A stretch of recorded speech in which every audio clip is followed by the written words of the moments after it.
அனைவருக்கும் வல்லரசு தினேஷாவுடைய அன்பான வணக்கங்கள்.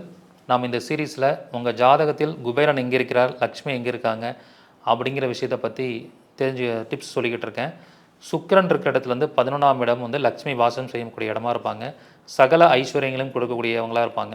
அந்த வகையில் பார்க்கும் பொழுது சுக்கிரனுக்கு 11ஆம் இடம் யாருக்காவது எக்ஸாம்பிளாக மகர ராசியாக வந்தால் நீங்கள் தெத்துப்பட்டியில் இருக்கக்கூடிய தெத்துப்பட்டியில் இருக்கக்கூடிய ராஜகாளியம்மன் கோயிலுக்கு போயிட்டு வரணும்.